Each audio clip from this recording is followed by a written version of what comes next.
Hey, this is Joshua from the church at Mon River. Thanks for taking time to listen to this teaching today. I hope that as we look at the Bible together, that it helps you to grow in your love for God, that it shows you some practical ways to show love for one another, and it inspires you to go out and make more followers of Jesus. Enjoy the teaching. So John chapter 15, verse 18 through 16:4. If the world hates you, understand that it hated me before it hated you. If you were of the world would love you as its own. However, because you are not of the world, but I have chosen you out of it, the world hates you. Remember the word I spoke to you. A servant is not greater than his master. If they persecuted me, they will also persecute you. If they kept my word, they will also keep yours. But they will do all these things to you on account of my name, because they don't know the one who sent me. If I had not come and spoken to them, they would not be guilty of sin. Now they have no excuse for their sin. The one who hates me also hates my Father. If I had not done the works among them that no one else has done, they would not have sin. Now they have seen and hated both me and my Father. But this happened so that the statement written in their law might be fulfilled. They hated me for no reason. When the Counselor comes, the one I will send to you from the Father, the Spirit of truth who proceeds from the Father, he will testify about me. You also will testify because you have been with me from the beginning. I have told you these things to keep you from stumbling. They will ban you from the synagogues. In fact, a time is coming when anyone who kills you will think he is offering a service to God. They will do these things because they haven't known the Father or me. But I have told you these things so that when their time comes, you will remember I told them to you. I didn't tell you these things from the beginning because I was with you. Church, this is the word of the Lord. Thanks be to God. Over the last couple weeks, we've all probably been exposed to the revival that has been taking place at Asbury University. It's pretty close to where Angela and I are from in Louisville, Kentucky. And there's been many posts all over social media, YouTube videos talking about this. It's even been featured in the nightly news on some of the big news outlets about the events that have been happening at Asbury College. And I'm sure that all of us have different opinions about things that we have heard happening here. And there may certainly be some things that we've heard from firsthand witnesses that may make us a little uncomfortable. We might say, hey, that is not so biblically handled, or maybe it's just really different from our Christian tradition. But I would say big picture, it's a very beautiful thing to see young people turning from their sins and coming and worshiping Jesus and praying for hours. I've heard accounts of hours of young people walking forward and confessing about how they've been living in sin and how they're turning from that and trusting in Jesus. Regardless of what we might feel about some of the details, it's a beautiful thing. We can often condemn young people in our society for the way that they live, but to see young people turning to God is a beautiful thing. And this revival is spread out from just Asbury College in Wilmore, Kentucky. There's, in the last couple weeks, been many reports of many universities across America experiencing very similar revivals and worship services with young people on their campuses from all different types of Christian traditions.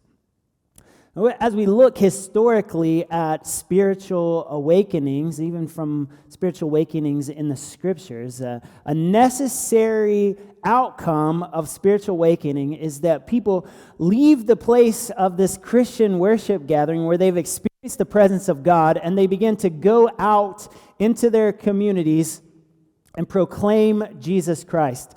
And this is what the Bible tells us in John chapter 15 is what will happen. And we've seen young people do this very thing, posting all over social media about what they experienced at their revival in Wilmore, Kentucky. It says this in verse 6 and 27. It says, when the Counselor comes, The one I will send to you from the Father, the Spirit of truth, who proceeds from the Father, will testify about me, and you will testify about me.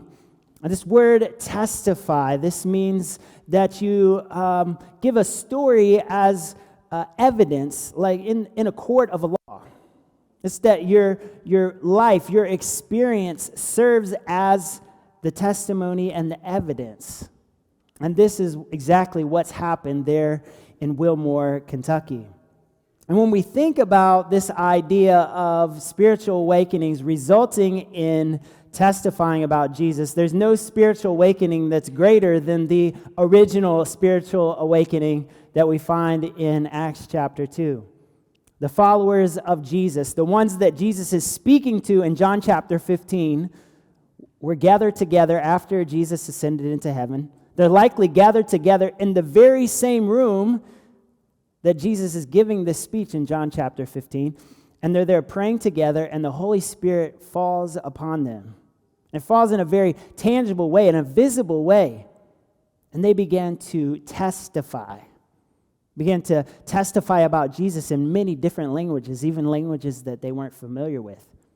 And this spilled out into the streets. We see that the followers of Jesus began to testify about Jesus out publicly. And that testimony, that spiritual awakening, is way greater than anything that's going to happen in Asbury College. We see that 3,000 people that very day repented and trusted in Jesus. And that was without social media or YouTube or the nightly news highlighting the things that were happening in that moment.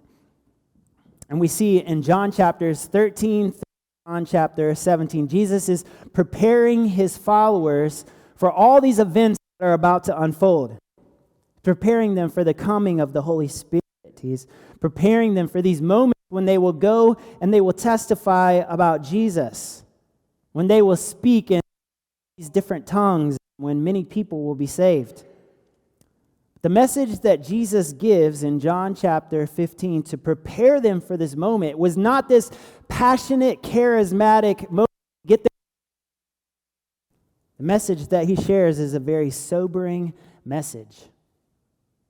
And in the midst of many Christian circles around America right now, very excited about the idea of spiritual awakenings, today I want to deliver the same sober message for us, to prepare us for when we leave this place to go tell others about Jesus. And the main point that I have for us today is that we will be hated if we follow Jesus. We will be hated if we follow Jesus. We see in John chapter 15 that Jesus gives us these if-then type of statements. Look what he says. If the world hates you, understand that it hated me before it hated you. He says similarly in 20, he says, a servant is not greater than his master.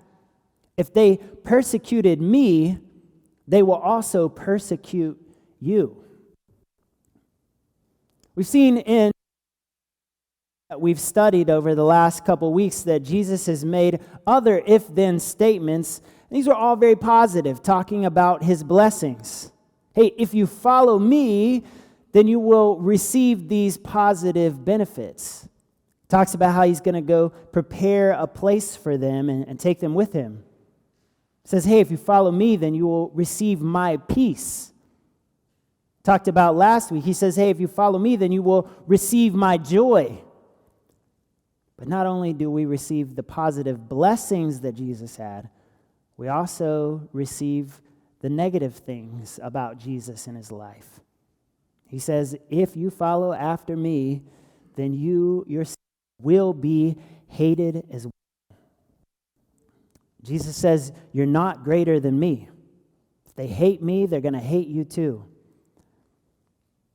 And this reaction from the world should not surprise us in any way. We read the stories in the Old Testament, and the prophets of God were always being killed because they stood up for God and his word. We read the Gospels. We'll be reading this in the coming weeks. They killed Jesus Christ, the founder of our faith. And they also killed his followers.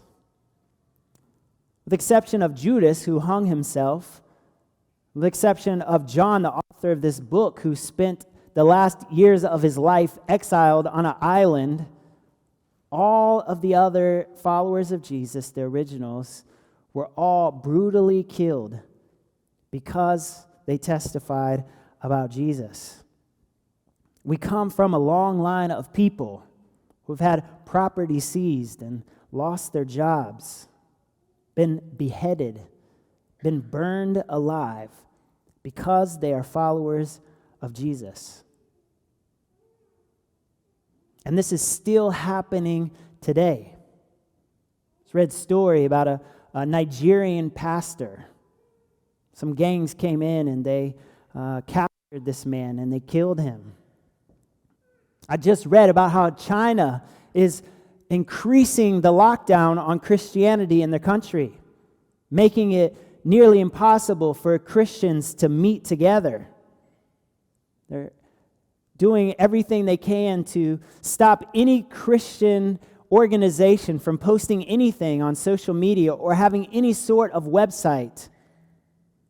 Pastors who are being arrested and thrown into jail because they're receiving money from the church, and they're getting all these different charges against the church.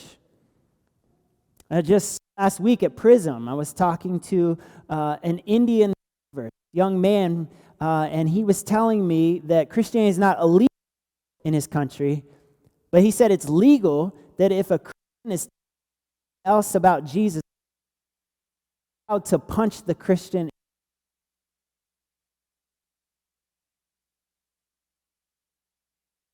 And for us, we don't face this same sort of persecution and hate. There are consequences for many of us because we follow Jesus. We can be shunned by our family. We can be mocked by our friends. We can lose friends. Our jobs or school can be made very difficult for us. And why is this? Well, Jesus gives us a couple things here in this text. Tells us that we will be hated first because we are different. We'll be hated because we are different. Look at this 19. He says, if you were of the world would love you as its own. However, because you are not of the world, but I have chosen you out of it, the world hates you. We see as we read the scriptures that the ruler of this world, the evil one, is opposed to our ruler, Christ Jesus. And these two kingdoms are fundamentally opposed to each other. The evil one wants to destroy life, destroy marriages, destroy even the idea of marriage. The evil one wants to destroy us as individuals through addictions and causing us to have all sorts of terrible thoughts about ourselves. And for the evil one, the very worst thing that we could possibly do is worship our Creator. But as we look at the scriptures, Christ is the very opposite. Christ came to bring life and life abundantly. He came to set the prisoner free and heal the brokenhearted, comfort those who mourn. Everything that Jesus is about is bringing glory to God the Father, worship of Him and submission to Him. These two ideas, these two objectives, they are fundamentally opposed to one another. Listen, if we stand on the Word of God, if we follow our Creator's design for our life and for our family and for our church, the evil one and his followers will hate us for it. The opposite of this idea is that the world will love us if we love the things of the world, if we promote the world's ways. And the world around us is always seeking for us to conform to its views. Think about some of these examples. The world will twist the views of the Bible to get the Bible to be more in line with its own views.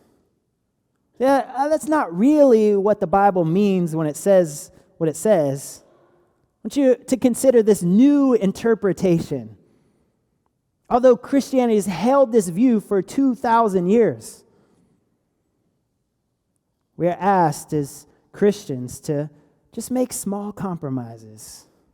It's no big deal. Just compromise on this for the sake of love. Maybe in your workplace or an organization that you're a part of, maybe a sporting team, we're asked to sign off on statements that are outright opposed to the teachings of the Bible. You can be told, hey, if you don't make this compromise, then you will never get promoted. You will never get playing time. You will never get this opportunity that others will get. But listen, regardless of the pressure that the world puts on followers of Christ, we are called to be distinct people. We are not of this world. We see in this passage that we have been chosen out of the world.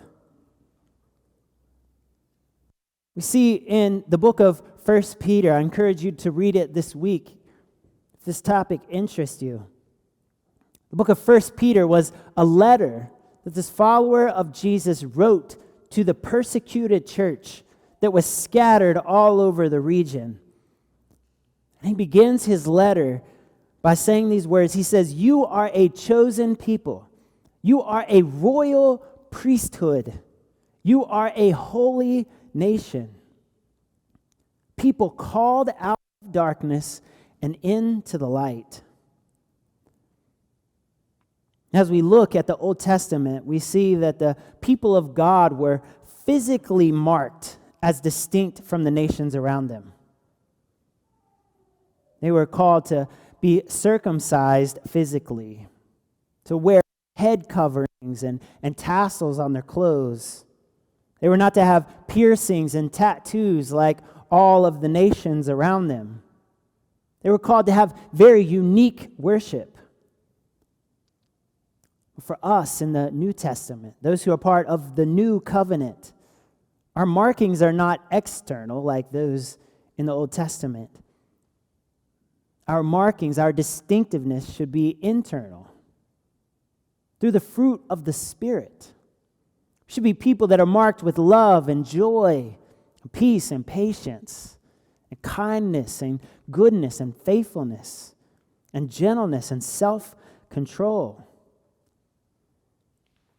And listen, with these things, even if our intentions are good, this distinctiveness will be offensive to the world around us. And I regularly hear words from the world like inclusion, accepting of everyone.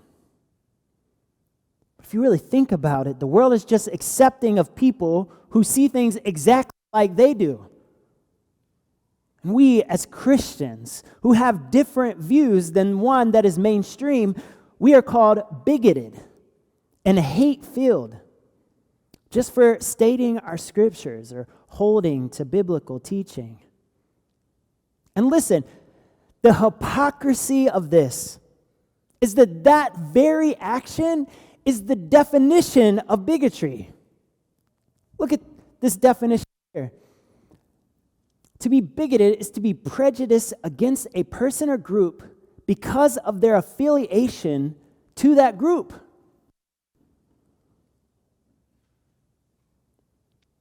And yes, there are some examples of Christians having hate-filled prejudice. and I would say far more common, is followers of Jesus being recipients of hate just because they follow Jesus. And Jesus is telling us in John chapter 15, this should be expected. And then he gives us a second reason why we will be hated. It's because of the name of Jesus. We'll be hated because of the name of Jesus. He says here in verse 21, he says, "But they will do all these things to you on account of my name." The very fact that we claim Jesus is offensive to the world. Our message is that all people have rebelled against God. All people are deserving of judgment. But Jesus Christ, he came to the world and he lived a perfect life. And he gave his life on the cross as an atoning sacrifice, so that whoever believes in him will not face the judgment that they deserve, but they will be forgiven and be recipients of eternal life. Listen, that is good news. That is the greatest news that anyone could share with someone else. But we take this news and we share it with the world, and people walk away, and all they hear is Christians are so judgmental. Paul tells us, he says that this message of salvation to those who are being saved, it is a sweet aroma. But to those who are perishing, it is the stench of death. And the world treated Jesus in the exact same way. You see there in your passage down in verse 25, it says, they hated him for no reason. Think about that. Jesus came healing the lame, giving sight to the blind, talking to the sinner that no one else wanted to talk to. And yet they still found many reasons to hate him. And for us as his followers, although persecution can be hard, we should receive it knowing that it's not personal. They really don't hate us. They really just hate our King. And this is what Jesus says in verse 22. He says, if I had not come and spoken to them, they would not be guilty of sin. But now they have no excuse for their sin.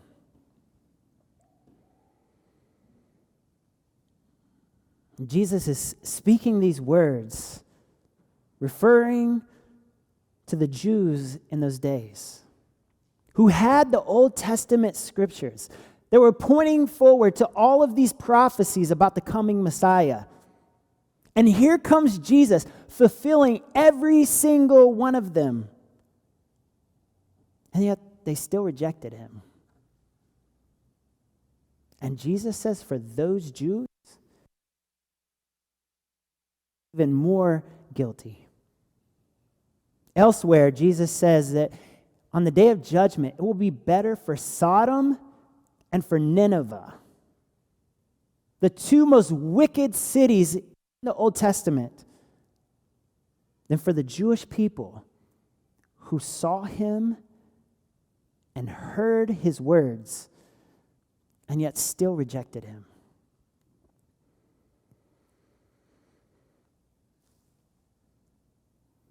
And this is not just about the Jews then. This still comes today. There are people who grew up in church. There may be some people in this very room or listening later to this message online who have heard the message of Jesus, have seen the work of Jesus in the lives of those who are his followers, and yet they still reject him. They still refuse to believe. And those words of Jesus still apply today. that there will be greater judgment for that person than one in a foreign country who has never even heard. Today, if that is you, I want to plead with you. Do not harden your heart like the Jews in the days of Jesus. Would you believe? Would you step out of the world that is perishing and trying to bring you down with it? And would you surrender yourself to Jesus and to his will?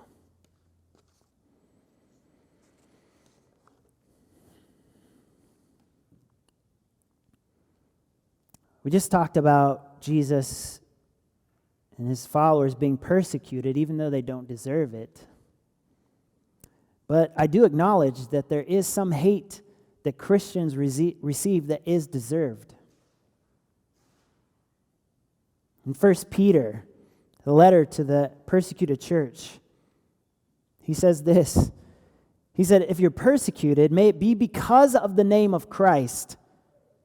Make sure that it's not because of the sin in your life. Far too often, the hate of Christians is because of the hypocrisy of Christians. There are people that are claiming Jesus, but in no way showing the love of Jesus to others. They do the opposite of what Jesus had just commanded in John chapter 14 and 15.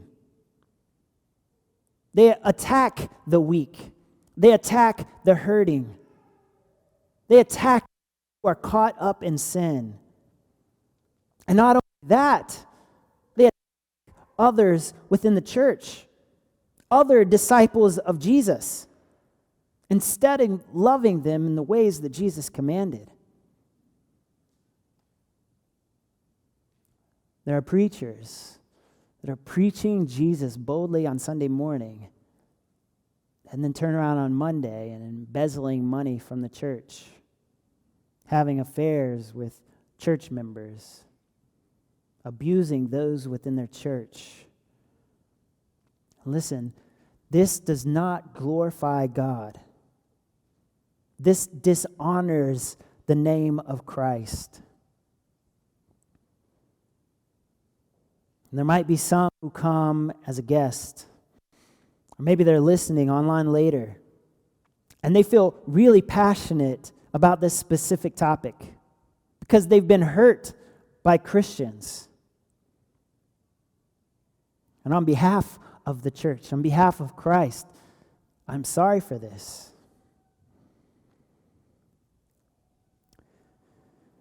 But listen, Jesus makes a really significant association here in this text. Look what he says. If they persecuted me, they will also persecute you. If they kept my word, they will also keep yours. Jesus expands the association down in verse 23. He says, the one who hates me also hates the Father. Let's make all of these connections together. That there's an association between the followers of Jesus and Jesus himself and God the Father.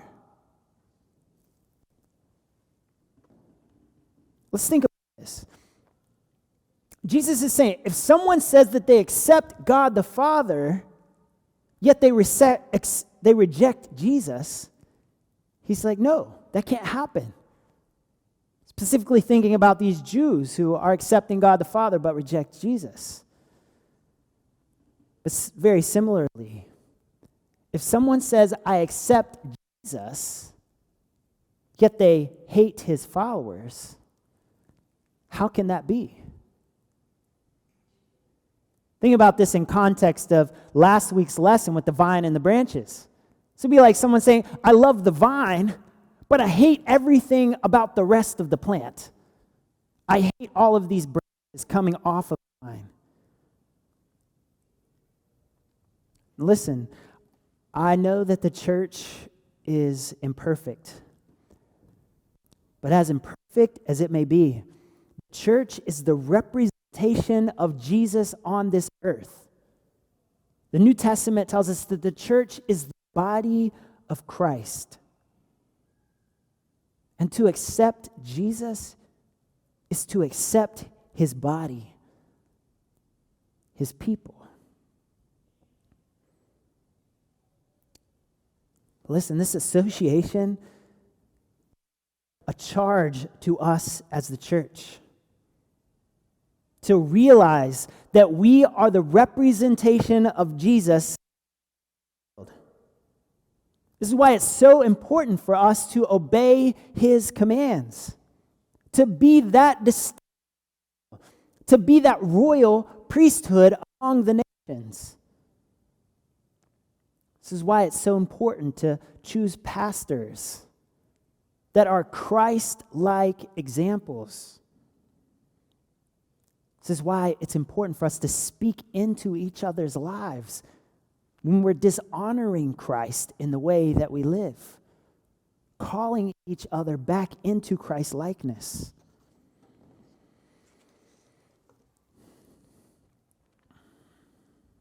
And so all of this is the explanation of why we are hated. Some of you may be like, yeah, I know that. I live it out every day. But why did Jesus teach this lesson? In this moment, the spiritually high moment, at the end of his time with his followers, why did Jesus choose to teach this really hard, sobering lesson about he's going to hate them? Well, he tells us in the beginning of John chapter 16, this is what Jesus said. I have told you these things to keep you from stumbling. He repeats, but I have told you these things so that when their time comes, you will remember I have told you them.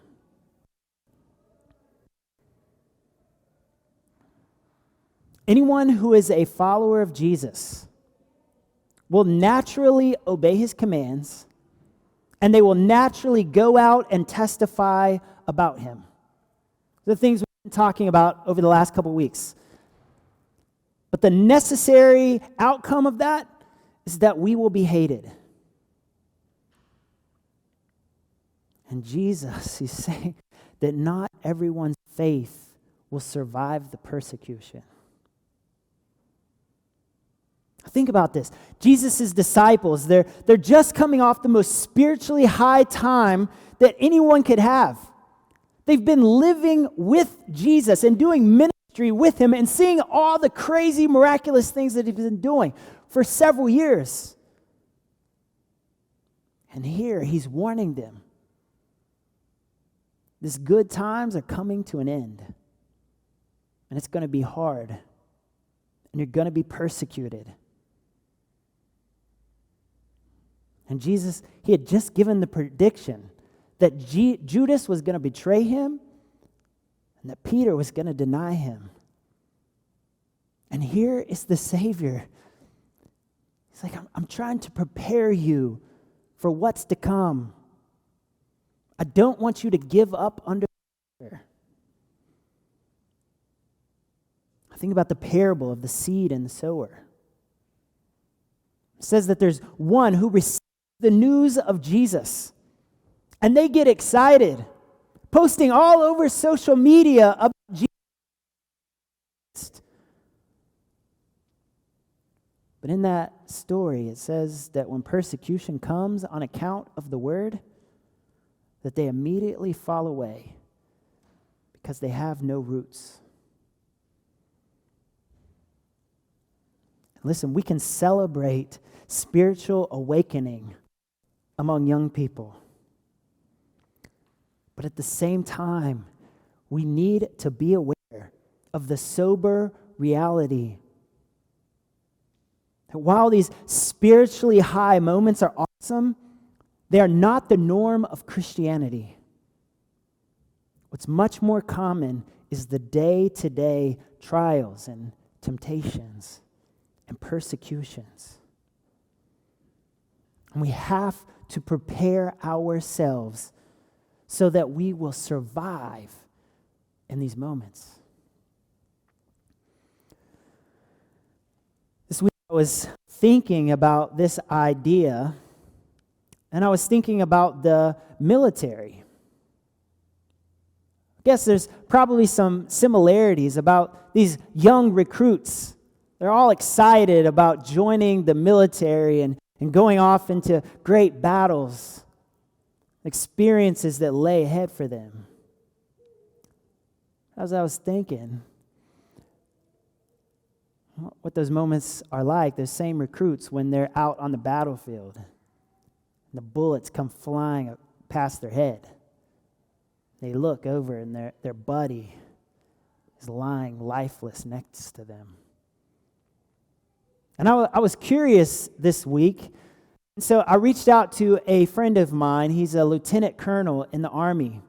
He's a chaplain and spent time out in war zones, regularly training up soldiers for those moments. And I asked him, so how does the military prepare soldiers who are young and excited for those hard moments that are to come? This is what my friend, he told me. He said that fear can paralyze people. He called it the fog of war. When everything around you is coming unfold, people tend to just freeze in those moments. He gave me a couple things that the Army does to prepare soldiers for these really, really hard moments. He said the first thing that they do is in the midst of their training, they continually drill in them that when you don't know what to do, look to your commanding officer. When you feel frozen and you don't know what's next, just look to your officer, and your officer is always trained to be looking out for you and giving you orders. And in that moment, you just need to trust them. And they're trained continually, just trust your commanding officer. The other thing that he told me, he said the idea of this lone soldier is just something that's made up from the movies. Think about Rambo just storming the enemy's territory all alone and just killing everyone all by himself. He said that's the exact opposite of how they train their soldiers. He said the safest place that a soldier can be is with his team of other soldiers. And he said in those moments when a soldier is feeling fear, overcome with the fog of war, they train each other to speak into each other's lives and to encourage the other person. He said there's time when people just fear and they're trained to just shout their name. Just keep shouting their name and telling them commands until the person comes out of that state.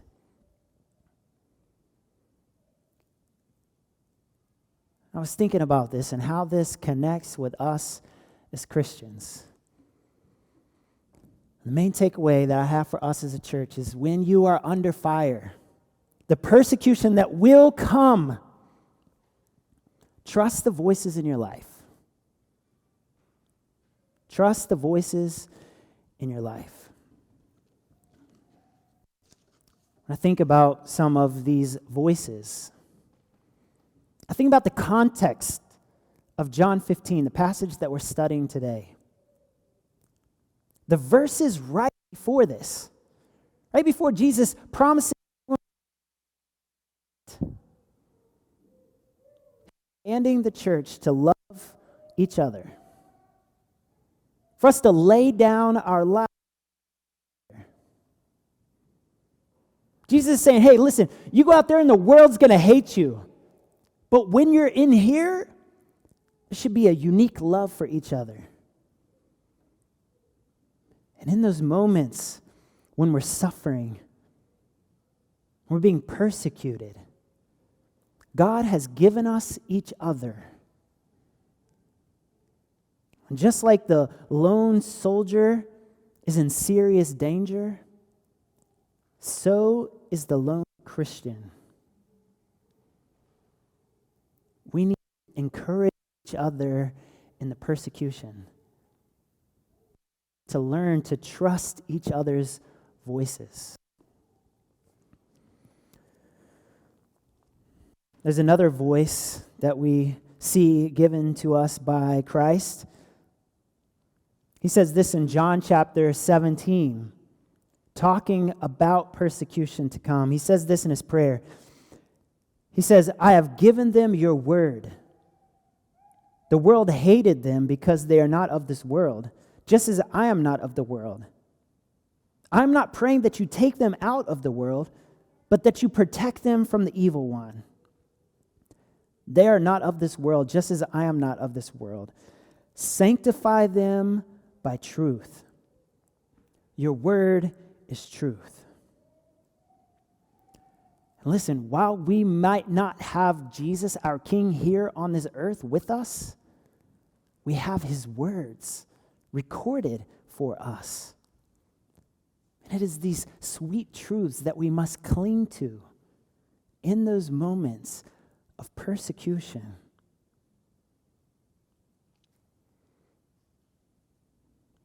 I'll say this too. Another voice is that even if we are thrown in solitary confinement and we have no other Christians around us, and they take from us our copy of the scriptures, we still have another voice in our life. Throughout this whole passage, Jesus has been talking in many different ways about the Holy Spirit. Listen to what Jesus says in Mark chapter 13. He's talking there about persecution. He says, but you be on guard. They will hand you over to local courts, and you will be flogged in the synagogues. You will stand before governors and kings because of me as a witness to them. And it is necessary that the gospel be preached to all nations. So when they arrest you and hand you over, don't worry beforehand what you will say, but say whatever is given to you at that time. For it isn't you speaking, but the Holy Spirit. Jesus is saying, hey, when the bullets start flying, listen to the Spirit of truth. This internal voice that I have given you to help you in your moment of persecution. We can say, God, I don't know what to do. God, help me. He promises us that his Holy Spirit will help us in those moments. And look, I want to end with these words from Mark chapter 10, verses 12 through 13. Jesus continues by saying this: brother will betray brother to death, and a father his child. And children will rise up against parents and have them put to death. And you will be hated by everyone because of my name. But here's the final words of Jesus. He says, the one who endures to the end will be saved. The one who endures to the end will be saved. Listen, spiritual awakenings, that's awesome. People leaving those spiritual awakenings to testify to the whole world about Jesus, this is necessary. This is the commands of Jesus. But what I'm much more concerned about as your pastor is that you endure to the end. You never give up despite the difficulties in your life, despite the hate and the persecution that you may receive. We think about that soldier. It is the soldier who's standing at the end of the day that wins the battle. And for us as Christians, it is the one who's standing on the last day that receives the crown of life. Thanks for listening to this teaching today. I hope that it's been a blessing to you. If you'd like to take a next step in following Jesus with the church at Mon River, we invite you to go to our webpage at monriver.com and click on the button that says Connect with Us. May God bless you with the grace and peace of Jesus Christ, our Lord.